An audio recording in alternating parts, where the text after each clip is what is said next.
अस्सलामुअलैकुम, welcome to debate at 8। आज इतवार का दिन है, छुट्टी का रोज़ है। उम्मीद करते हैं आज के दिन बहुत अच्छी अच्छी हैपनिंग्स आपकी लाइफ में हों। आज के दिन अच्छे से भरपूर अंदाज से गुजारिए।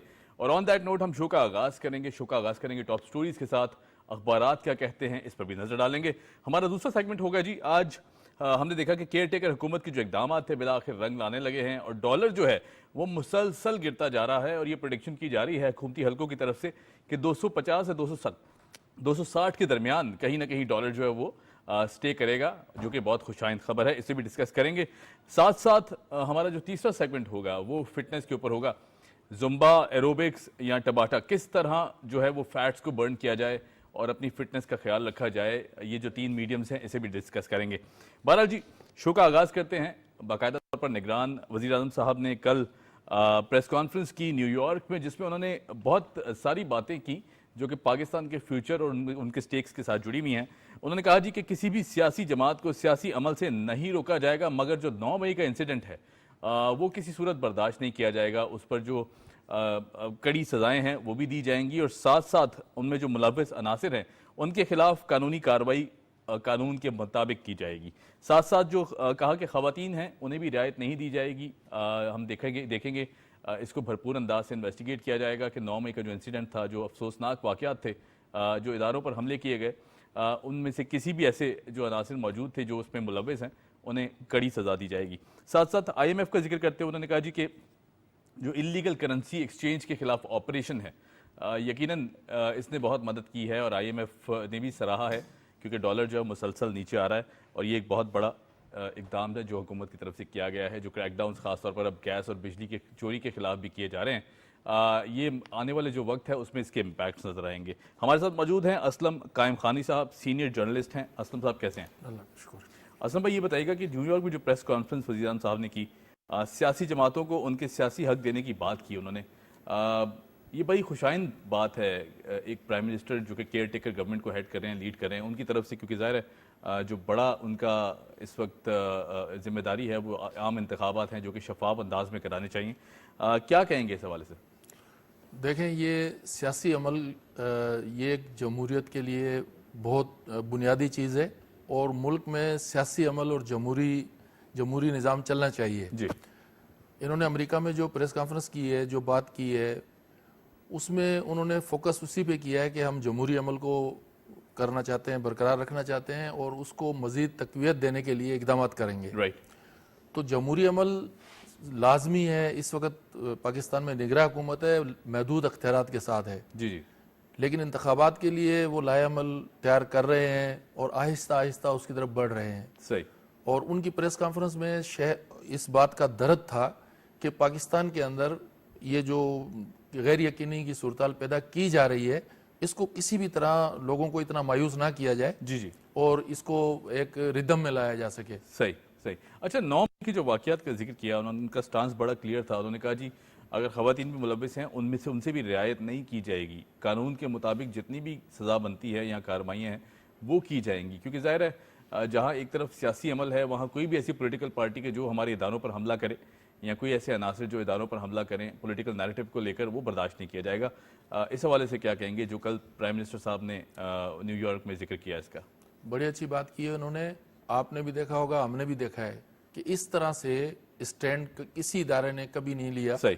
कि जिस तरह से 9 मई के वाक़यात को उन्होंने बिल्कुल संजीदगी से लिया है जी। और इस सिलसिले में किसी भी किस्म का प्रेशर, चाहे मुल्की हो चाहे गैर मुल्की हो, जी, कोई बर्दाश्त नहीं किया उन्होंने, कोई लिया नहीं उन्होंने वो प्रेशर।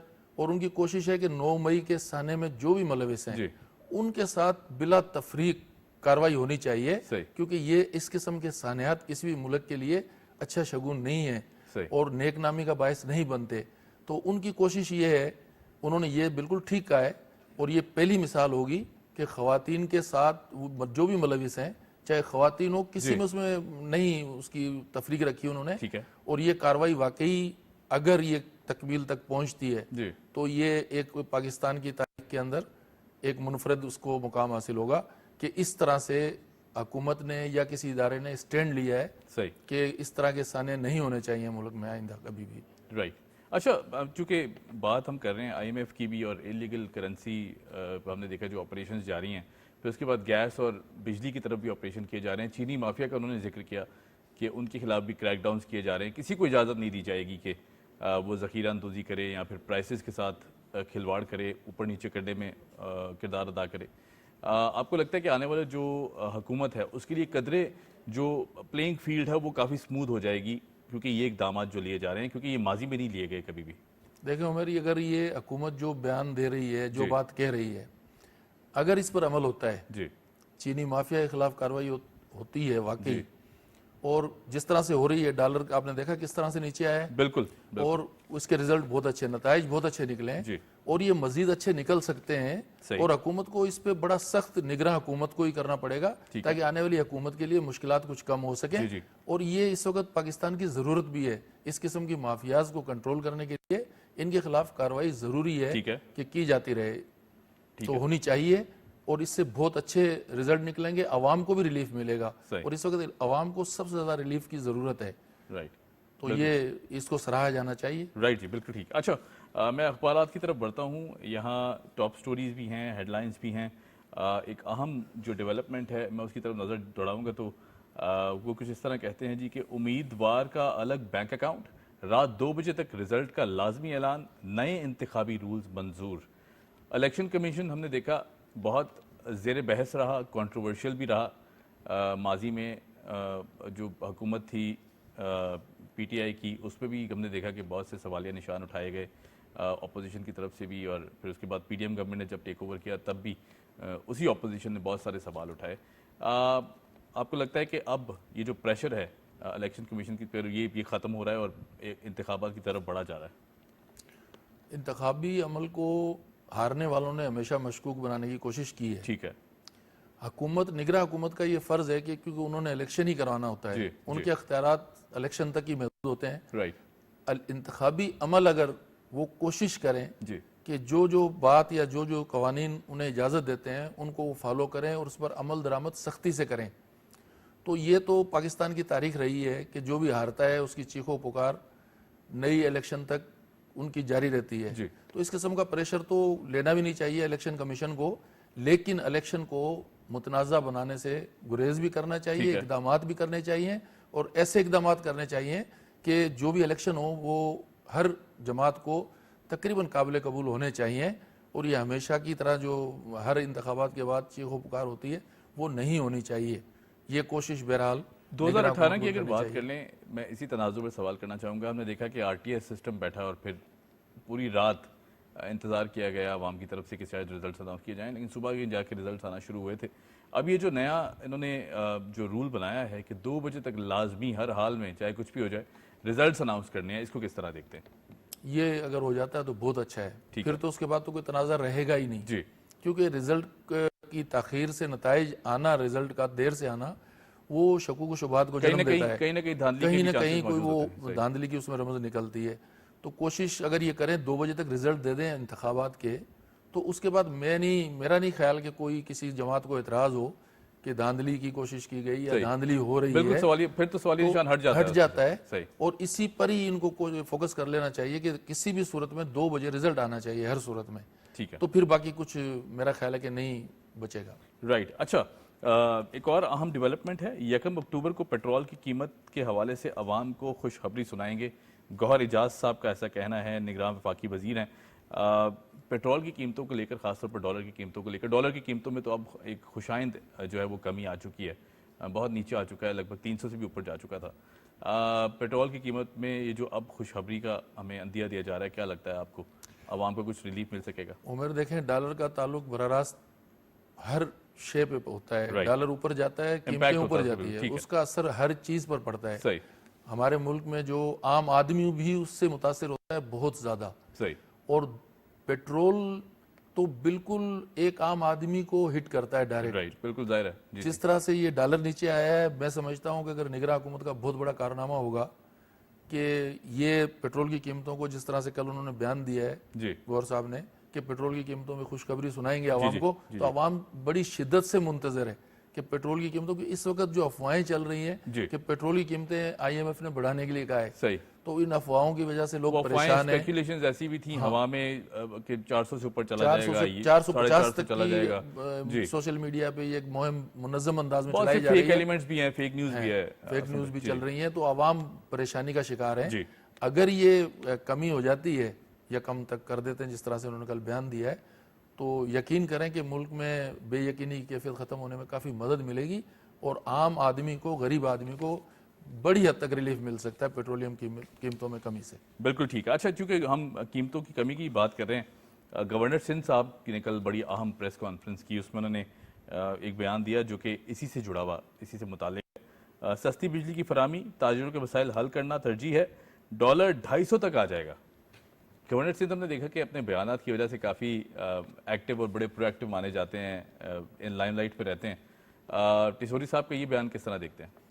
देखिए उमर, टिसोरी साहब हमारे गवर्नर सिंध हैं, वो खुद भी एक ताजिर है, बिल्कुल, एक बिजनेसमैन है और एक बहुत बड़े बिजनेस से उनका ताल्लुक है। राइट, उनकी बात में वजन तो होता है, ठीक है, और एक अच्छी पोजीशन पे हैं इस वक्त वो, तो मेरा ख्याल है कि उनकी बात को लेना चाहिए सीरियस। राइट, ठीक है, वो जो कह रहे हैं वो फिगर ना हो लेकिन उसके करीब हो, लेकिन होगी कुछ ना कुछ बात जी, जो उन्होंने इतने एतमाद के साथ की है, और अल्लाह करे जैसे वो कह रहे हैं वैसे ही हो, तो इसका कराची पर असर पड़ना मतलब पूरे मुल्क पे उसका जी, उसके मस्बत असरात पड़ने ही पड़ने हैं। राइट। अच्छा, चूंकि ताजिर कम्युनिटी की उन्होंने बात की कि मसाइल बहुत ज़्यादा हैं, ईज़ ऑफ बिजनेस की भी जहाँ कमी है पाकिस्तान में हम देखते हैं, लेकिन हुकूमतें बहुत काम कर रही हैं फाल अंदाज से कि बिज़नेस को, ईज़ ऑफ बिज़नेस को बेहतर बनाया जाए। आपको लगता है कि ताजिर कम्युनिटी के तहफ़्फ़ुज़ात कुछ दूर होंगे अगर बिजली सस्ती की जाए या फिर जो पेट्रोल है इसको कम किया जाए?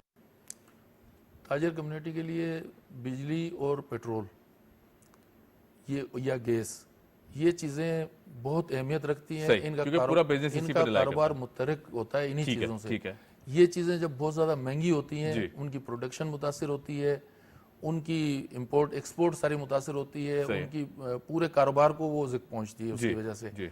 तो ये उनके मसाइल तो हैं, ठीक है, बिल्कुल इसमें कोई शक नहीं है।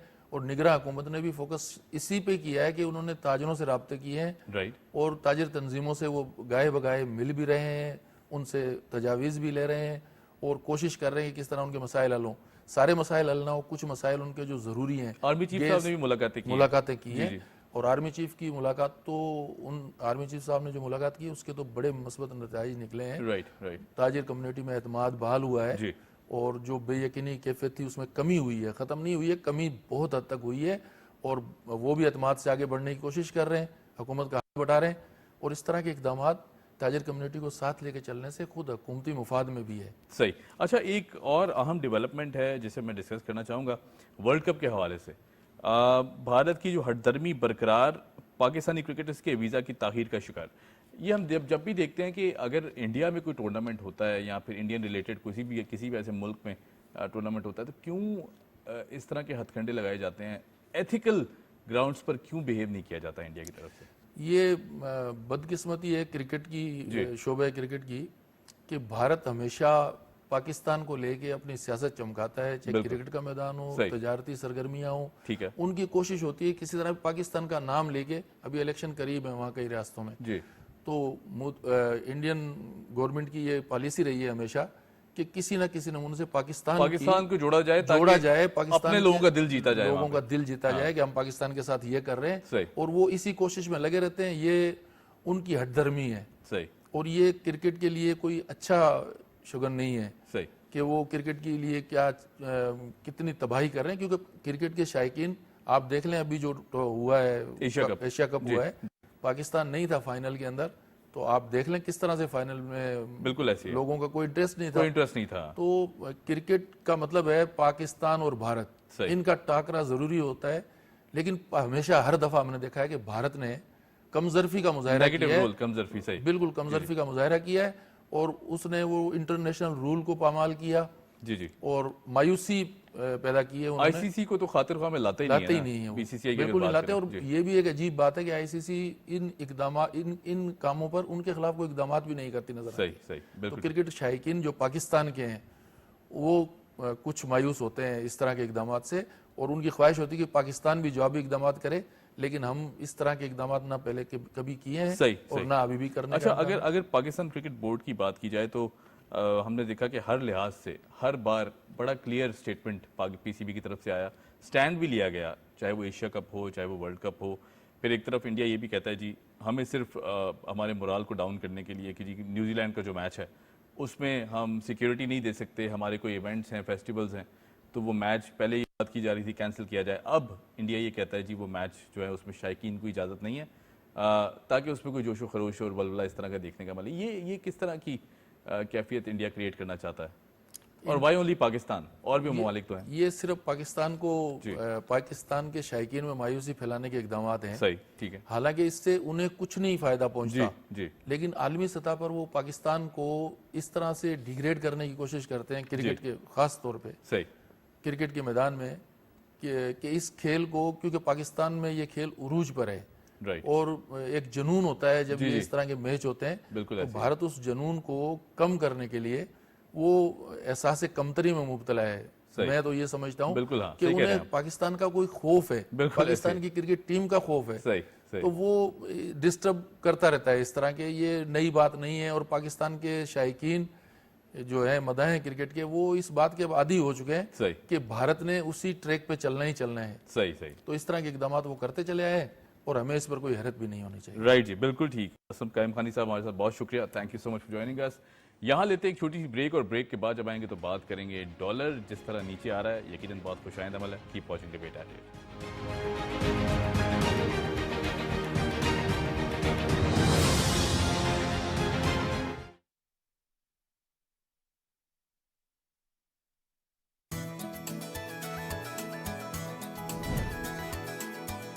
हर हफ्ता और इतवार वीकेंड एट होम ला रहा है सितारों का हाल, आपकी सेहत का ख्याल, होगी लेजेंड्स के साथ गपशप विद कपशप।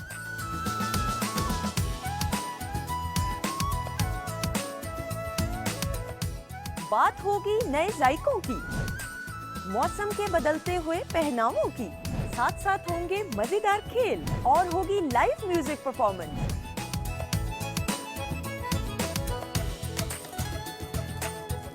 जो बनाएगी खुशगवार आपका हफ्ता और इतवार, तो देखना मत भूलिएगा वीकेंड एट होम, सिर्फ पीटीवी होम पर।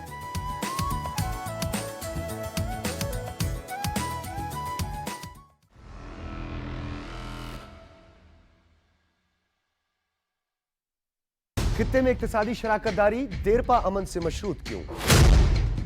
हिंदुत्व के नशे में धुत सेकुलर भारत का क्या होगा? क्या माशी गर्दाब से निकलने का वाहिद रास्ता चार्टर ऑफ इकोनॉमी है? इक्तदार की सियासत के लिए रियासत निशाने पर क्यों? इन पेचीदा मामलात और इन मुहर्रिकात को जानने के लिए बहैसियत कौम हम सबको मिलकर सोचना होगा। देखिए प्रोग्राम सोचना होगा जुम्मा और हफ्ता शाम 4:05 पर, सिर्फ पीटीवी न्यूज पर।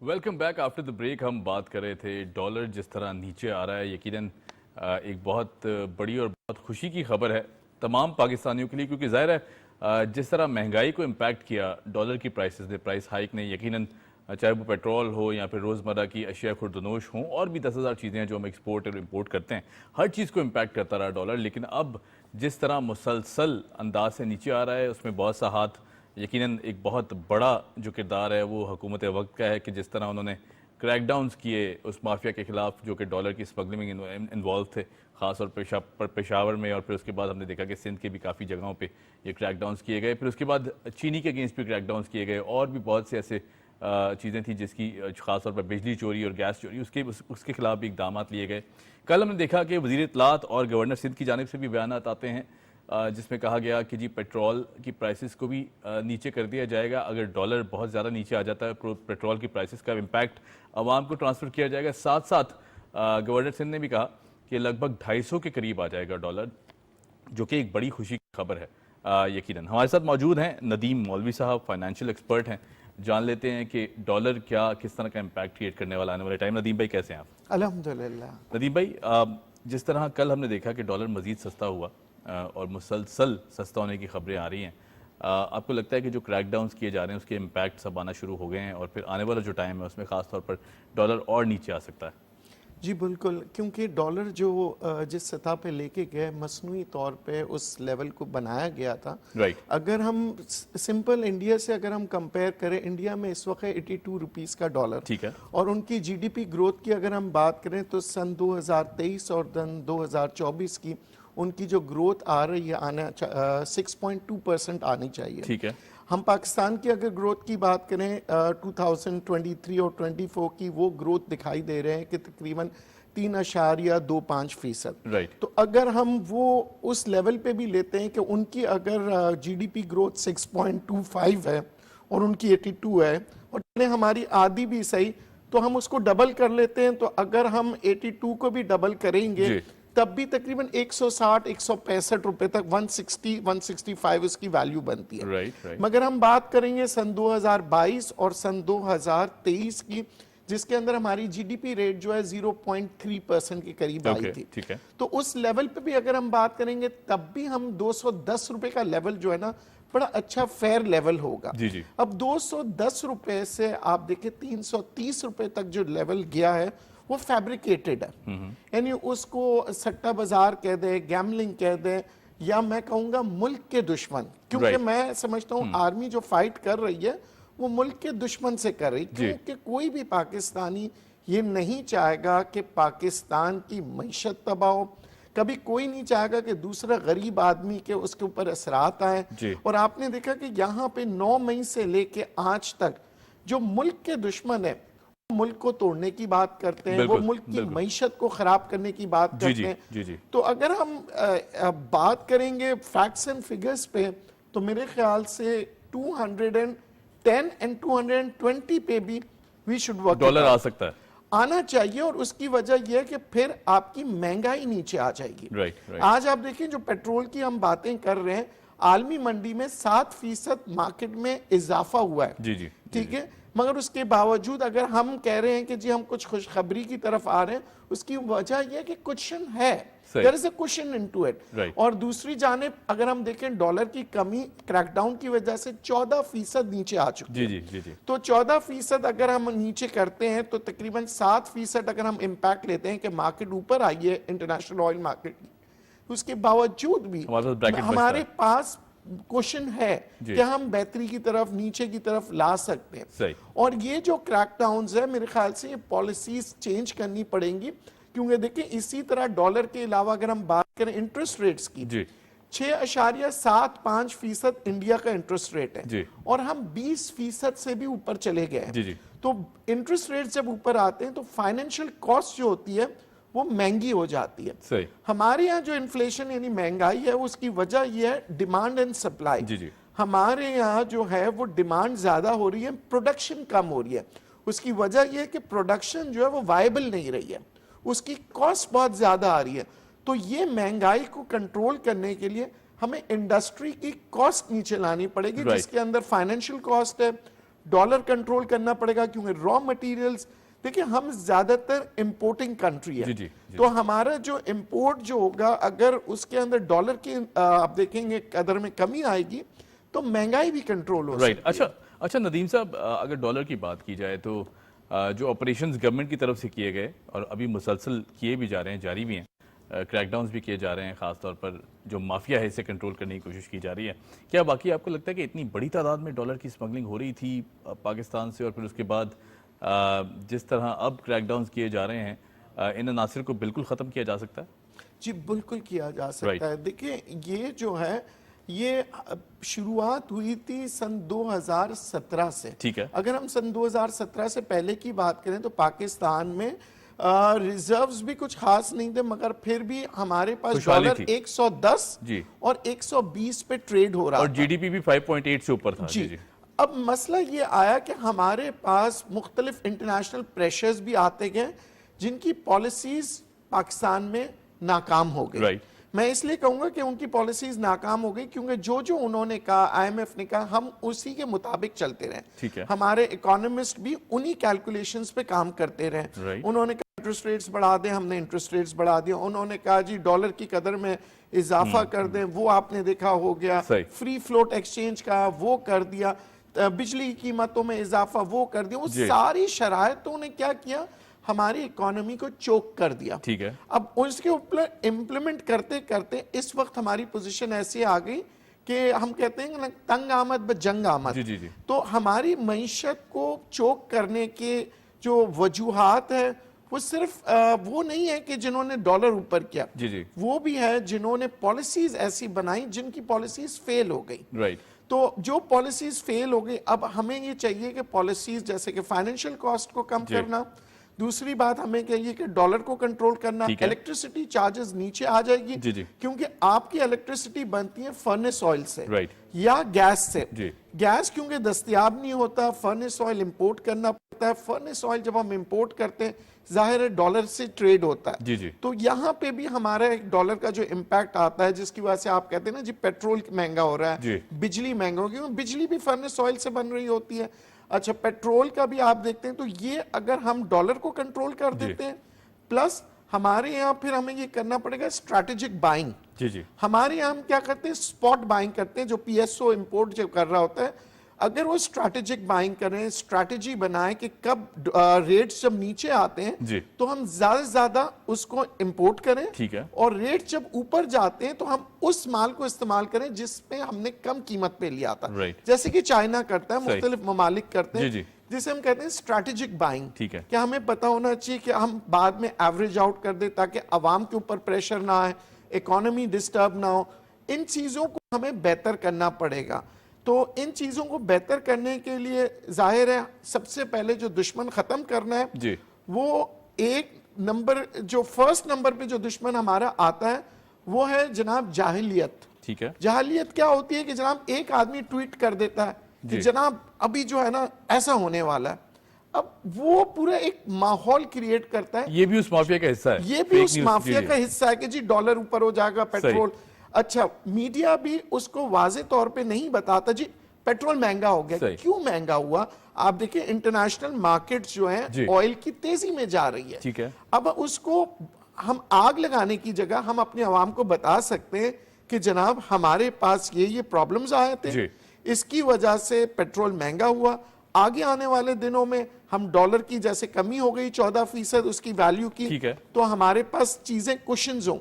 हमारे पास ज्यादा से ज्यादा मीडिया में लोगों को एजुकेट करना पड़ेगा, राइट। ताकि जब कभी कोई खबर आए उनको पता हो कि तो ये उनको फेक पता न्यूज़ हो है। कि जनाब सही। कि ये फेक न्यूज है। कि अगर कोई कहता है कि जनाब 120 रुपए का डॉलर हो जाएगा, नॉट पॉसिबल। राइट, बिल्कुल ठीक। अच्छा नदीम साहब, एक बहुत अहम सवाल इस पूरी सिचुएशन में, आपको लगता है कि खैर मुझे तो ये लगता है कि जो भी इस तरह का माफिया है वो पाकिस्तानी हो नहीं सकता, जी। ना दिल से, ना दिमाग से, ना सोच से। बिल्कुल। आपको लगता है कि फॉरेन हैंड्स भी इसमें इन्वॉल्व हैं? क्योंकि आलमी ताकतें नहीं चाहती, और बहुत बड़े बड़े मुल्क ऐसे हैं जो नहीं चाहते, मैं नाम नहीं लूंगा यहाँ पे, लेकिन उनका एजेंडा है कि पाकिस्तान किसी तरह मुआशी बदहाली का शिकार होकर सरेंडर करे। क्या लगता है कि आपको फॉरेन हैंड भी इन्वॉल्व है इसमें? जी बिल्कुल। आप देखिए फॉरेन हैंड्स ने क्या किया, हमेशा हमारे मुल्क के गद्दारों को इस्तेमाल जी, बिल्कुल, किया। उनको empower और ये किया है। तारीख भी आप सही। देखें, मीर जाफर की तारीख आपको याद होगी, जो तारीख आपने पढ़ी होगी, बिल्कुल तो, ऐसी है। तो हमारे यहाँ भी अब बहुत से मीर जाफर बन गए, बहुत से लोगों को इस्तेमाल किया ठीक गया, है। उनको एजेंट बनाया गया, क्योंकि फ्रंट लाइन पे नहीं आ सकते। सही। तो हमारे ही लोगों को इस्तेमाल लालच करके, दिला जी। के उनके पीछे पैसे की सपोर्ट, उनके पीछे फिर एजेंडा मीडिया का, उसको ठीक है। एक्सपोजर्स देना। आप देखिए जो जो चीजें 9 मई की भी अगर हम बात जी। करें, उससे पहले एक स्टोरी क्रिएट होने बिल्कुल लगा था। ऐसी है, Foreign- बिल्डिंग हुई थी। जी जी, बांग्लादेश की स्टोरीज, हाँ, मुख्तलिफ बिल्कुल, स्टोरीज, सही। नेगेटिव स्टोरीज क्रिएट किए जाते हैं। ठीक है। आज भी अगर हम मईशत की बात कर रहे हैं, तबाही की जो वजह है वो एक क्रिएट किया गया है पॉलिसीज को जस्टिफाई करने की। जो Right. फेल पॉलिसीज उनकी थी उनको जस्टिफाई किया जाता है, और ये एक रेला चलता जी। है। आप देखिए एक पहले एक जमाने में एक आदमी, जमाना क्या कहूंगा, कुछ महीने पहले हम कहते थे पाकिस्तान डिफॉल्ट कर गया, जी। एक इकोनॉमिस्ट आता था, उसके पीछे 100 और बोलना शुरू कर देते। सही। आज वही इकोनॉमिस्ट टीवी पे आ रहे हैं, कह रहे हैं नहीं जी नहीं हुआ। तो हमारे क्या है, माजरत के साथ पढ़ के नहीं आते, एक रेले के साथ जो है बयानात देते हैं सुनी टीवी सुनाई पे। खबरों पर जी, वो है वो। सुनी सुनाई खबरों पे मालूम पड़ा जनाब वो काम उनका था एफबीआर का, और वो बात कर रहे हैं इकोनॉमिस्ट की। जी जी काम उनका इकोनॉमिस्ट का था, वो बात कर रहे हैं कुछ और। जी। तो हमारे यहाँ जो प्रॉपरली जो के फील्ड के हैं, जिनको पता है कि जनाब अगर हम इकोनॉमी की बात कर रहे हैं तो सही। फाइनेंशियल्स के बारे में बात नॉलेज होनी चाहिए, इंटरेस्ट रेट्स के बारे में, फिस्कल पॉलिसीज के बारे में, क्या पॉलिसीज हैं जो कि हुकूमत को बेहतरी की तरफ लेके सही आएगी। सही। अच्छा नदीम साहब, क्विकली, क्योंकि हमारे पास वक्त की बहुत शदीद कमी है, मैं आपसे पूछूंगा कि डॉलर अब आने वाला जो टाइम है, आपने कहा 210 और 220 के दरमियान भी स्टैंड कर सकता है या लैंड कर सकता है। जो आने वाली हुकूमत होगी आम इंतखाबात के बाद, उसके लिए कुछ चैलेंजेस कम होते दिखाई देते हैं डॉलर और मईशत को लेकर? देखिए, बहुत उनके लिए काम करना बहुत आसान हो जाएगा जी।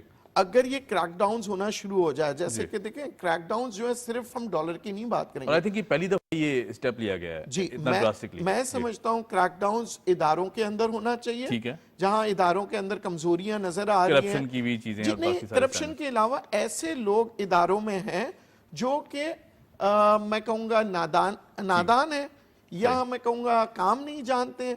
पॉलिसीज चेंज करनी राइट, बिल्कुल चाहिए ठीक। इदारों के सही। साथ साथ। मैं कहूंगा ताजिर हजरात के अंदर भी कुछ हमारे पास मीर जाफर हैं, ठीक है। कुछ, मैं नहीं कहूंगा सारे ताजिर बहुत अच्छे Definitely, पाकिस्तान के definitely, लिए बिल्कुल, काम करते हैं, बिल्कुल। मगर जब एक मीर जाफर उनमें आ जाता है किसी इदारे के थ्रू, किसी एसोसिएशन के थ्रू, जी। तो वो पूरा माहौल को, तो सही, हमें उन सही। एसोसिएशंस के इदारों के ऊपर चेक एंड बैलेंस रखना पड़ेगा, राइट। जो कि वो क्रिएट करते हैं, बयानात आके देते हैं। तो ऐसे सब जगहों पे अगर हमारे क्रैकडाउन होना शुरू जी, हो जी, जाएगा जी, जी। तो पाकिस्तान जो है पूरे एशिया में अपना नाम कर सकता है। राइट, बिल्कुल ठीक। बहुत शुक्रिया, thank you so much for joining us. हमारे साथ मौजूद थे नदीम मौलवी साहब, फाइनेंशियल एक्सपर्ट हैं, सीनियर एनालिस्ट हैं। उम्मीद करते हैं कि इनकी जो बातें हैं डेफिनेटली आने वाला जो टाइम है वो बहुत अच्छी अच्छी खबरें हम सबके लिए लाए, और पूरी कौम पर उम्मीद है कि डॉलर खास तौर पर बहुत नीचे आ जाए तो यकीनन जो कैफियत है वो बदल सकती है। यहाँ लेते हैं एक छोटी सी ब्रेक के बाद जब आएंगे तो बात करेंगे फिजिकल फिटनेस की। Keep watching debate at 8।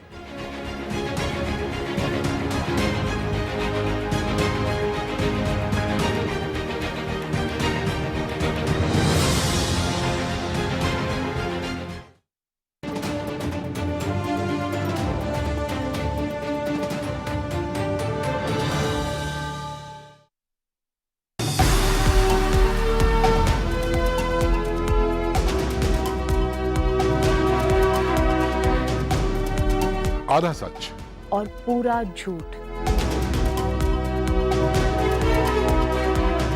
झूठ की फैक्ट्रियों में तैयार होने वाली डिसइंफॉर्मेशन, प्रोपेगेंडे और बयानियों की प्रोडक्ट्स, जिसे पॉपुलिज्म के रैपर में लपेट कर बेच दिया जाता है। और हमारे लेगेसी मीडिया, खासतौर पर सोशल मीडिया पर ये झूठ की मार्केट खोली क्यों गई?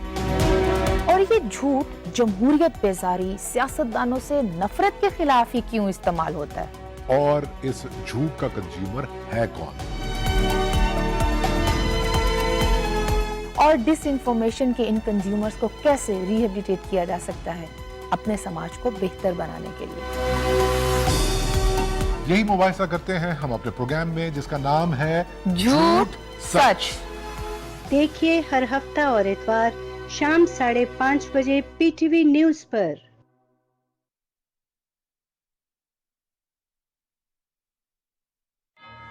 इनकी सारी तवानाई खत्म हो जाएगी और सारा शहर मेरे कर्जे में डूब जाएगा।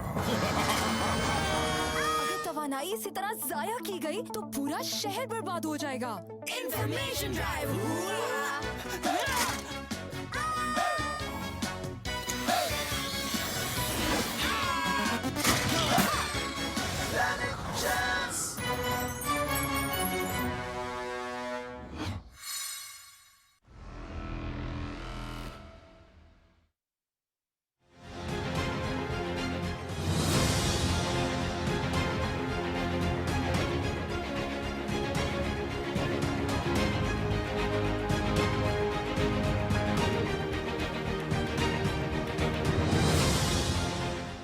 Welcome back after the break. आप देख रहे हैं प्रोग्राम डिबेट एट 8। मैं हूं हुमैर अनवर और हम बात कर रहे थे फिजिकल फिटनेस की। यकीनन एक ऐसा मसला जो कि हर घर का मसला है।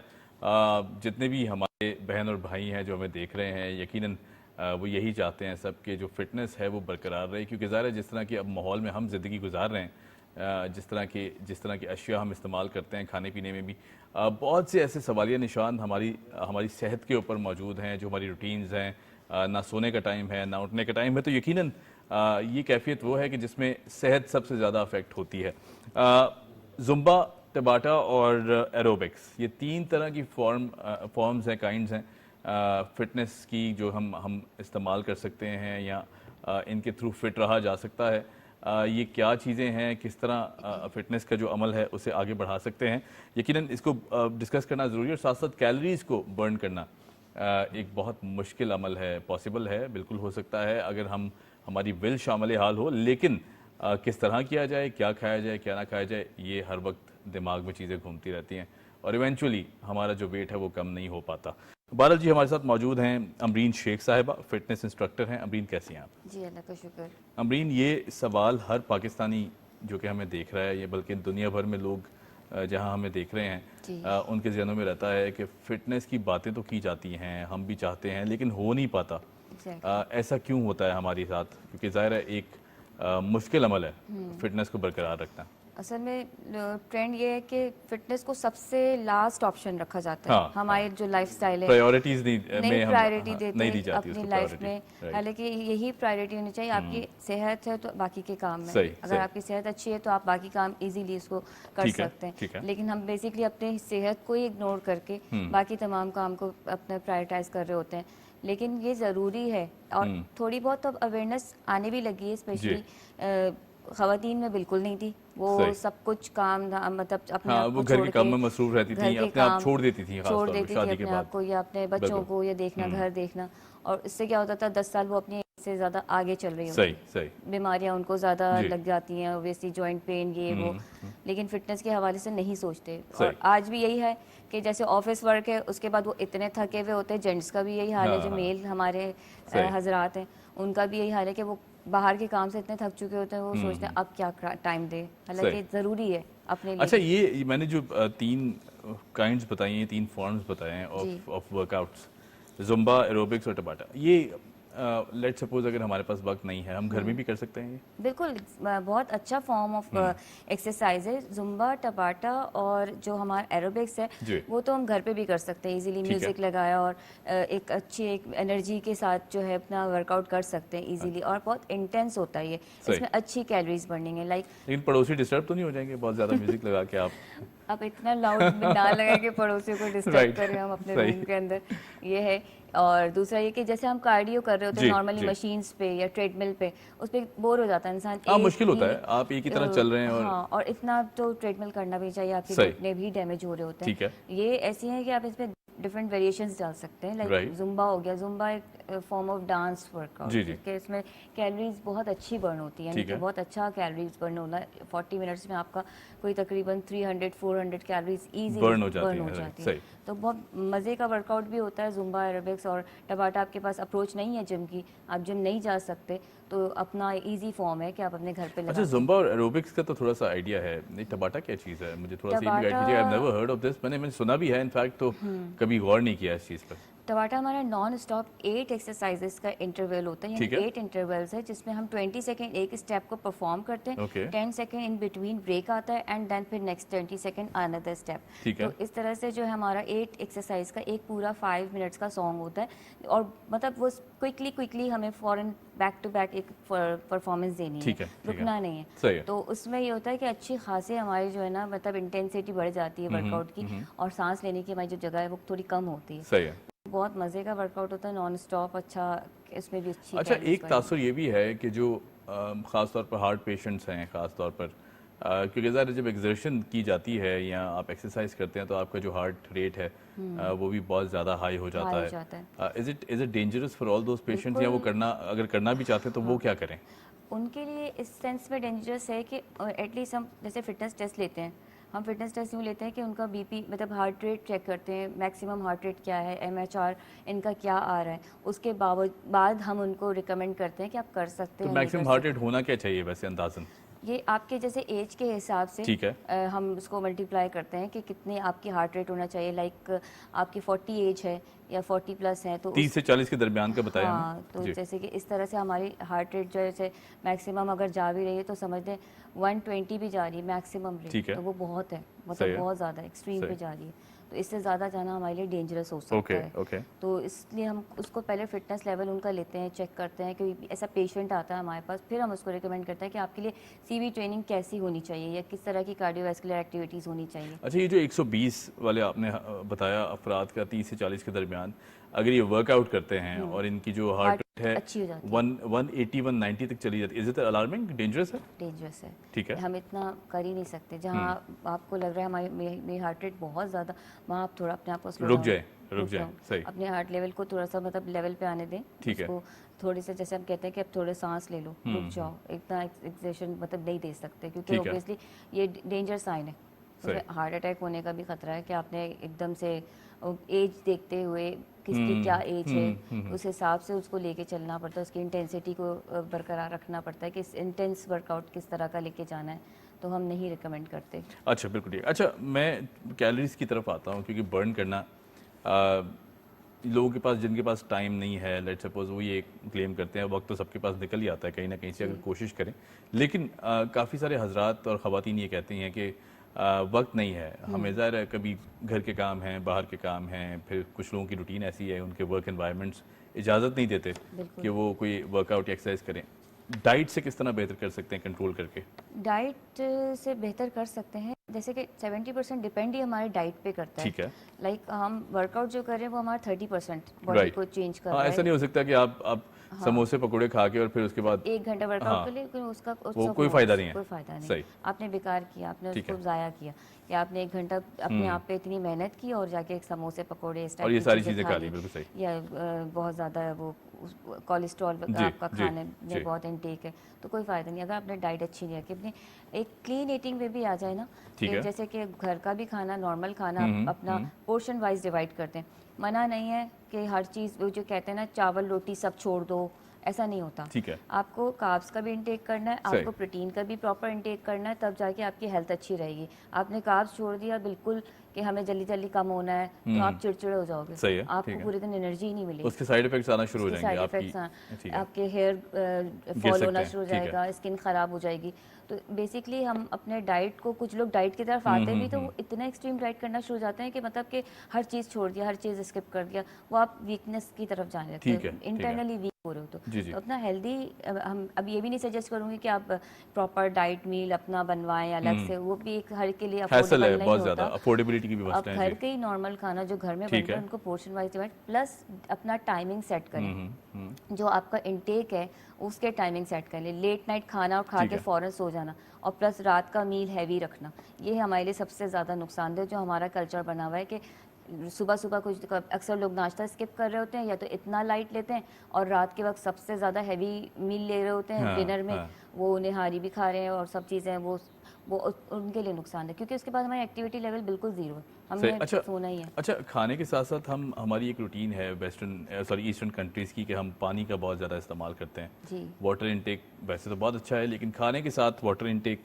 कितना होना चाहिए, या फिर हम इसको बिल्कुल अवॉइड करें, थोड़े टाइम के बाद पी लें? खाने से पहले, जैसे कि एटलीस्ट 15 मिनट्स पहले भी थोड़ा पानी पी लें तो अच्छा है, ठीक है। उससे ये होता है कि थोड़ी सी भूख भी आपकी कंट्रोल में आ जाती है, मतलब एक ओवर ईटिंग नहीं करते आप। या ब्लोटिंग भी अवॉइड हो जाती है इससे? ब्लोटिंग का इससे कोई ताल्लुक नहीं है। अच्छा। ब्लोटिंग होती है बेसिकली आपका जो हम स्पाइसेस, नमक वगैरह जो हम यूज़ कर रहे होते हैं खाने में, एक्स्ट्रा ऑर्डिनरी, जो बहुत ज़्यादा स्पाइसी खाना खाते हैं, वो वाटर रिटेन करता है बॉडी में, ठीक है, वो ब्लोटिंग की तरफ लेके जाता है। पानी ज़्यादा पीना अच्छी चीज़ है, वो हमारे बॉडी को डिटॉक्सिफाई भी कर रहा है, सब कुछ कर रहा है। और दूसरा ये कि खाने के फ़ौरन बाद पानी नहीं पीना है। सही है, और हमें जितना भी पानी का इंटेक रखना है पूरे दिन में, लाइक गर्मी बहुत है आजकल, बहुत ज़्यादा स्वेटिंग हो रही है, तो आप एटलीस्ट अपने जैसे कि आपकी उसके हिसाब से, आपकी हाइट, आपके वेट के हिसाब से भी पानी का इंटेक बढ़ाना पड़ता है। ओवर वेट है तो पानी का इंटेक बढ़ जाएगा, तो लाइक हम 7:30-8 बजे तक जितना पानी पी सकते हैं हम उसका इंटेक रखें, लेकिन ज़्यादा लेट नाइट पानी का इंटेक ज़्यादा नहीं रखें। प्यास लगती है,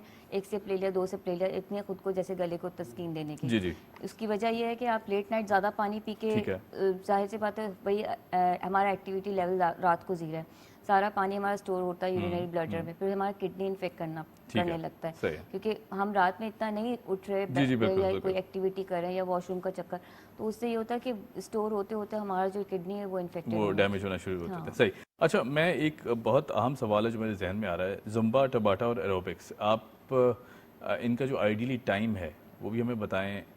खाना खा के भी किया जा सकता है, या आइडियली कौन सी ऐसी कैफियत हो कि हम किस वक्त ये करें, और फिर उसके बाद हमारी जो बॉडी की स्टेट है वो क्या होनी चाहिए? खाना देखिए, कोई भी एक्सरसाइज है, चाहे वो जुम्बा हो या एरोबिक्स हो या कोई स्ट्रेंथ ट्रेनिंग हो, तो आप एटलीस्ट 40 मिनट्स पहले खाना खा लें। ठीक है। और खाना खा के फ़ौरन या उसके बाद खाएं? उसके बाद भी आप 40 मिनट्स का ब्रेक दें। अच्छा। बॉडी वार्म हुई भी होती है, कुछ भी खाएंगे वो जस्ट उसका डबल इनटेक मतलब वो काउंट होगा हमारा, क्या लगेगा ज़्यादा खाना हमको, बॉडी वार्म हुई भी होगी। जैसे हम वार्म बॉडी में अक्सर वेट कर रहे होते हैं, हमारा वेट ज़्यादा हो रहा होता है क्योंकि हमारी सांस फूल रही होती है, हमारा हार्ट रेट बढ़ा हुआ होता है। इसी तरह से खाना भी हमको फिर दुगना ही लग रहा होता है वार्म बॉडी में। अब थोड़ा सा हम जब भी कोई भी एक्सरसाइज करते हैं अपनी बॉडी को पहले कूल डाउन करते हैं, शावर भी एटलीस्ट आधे घंटे बाद लें, फ़ौरन से शावर ना लें वार्म बॉडी में। उसके बहुत ज़्यादा ख़तरनाक हद तक जो है वो साइड इफ़ेक्ट्स हो सकते हैं, बॉडी पैरालाइज भी हो सकती है कि आप जब एकदम से वार्म बॉडी के साथ वर्कआउट किया और इधर शावर के नीचे खड़े हो गए, बहुत खतरनाक हद तक नुकसानदेह हो सकता है। लाइक आप खाने के 40 मिनट्स के बाद करें, या अगर खाना भी है तो आप वर्कआउट 40 मिनट बाद वर्कआउट करें। इस तरह से बिल्कुल आप ठीक है। Amreen, thank you so much for joining us. हमारे साथ मौजूद थी अमरीन शेख, फिटनेस इंस्ट्रक्टर हैं और साथ साथ बहुत अच्छी टिप्स उन्होंने हमसे शेयर की। यहाँ लेते हैं आपसे इजाज़त। अब आपसे मुलाकात होगी अगले हफ्ते ईद मिलादुन नबी के दिन। बहुत खूबसूरत दिन है, बहुत बाबरकत दिन है। उम्मीद करते हैं कि तब तक आप सब खैरियत से रहें। ऑन दैट नोट हमें दीजिए इजाज़त। Keep watching debate at 8।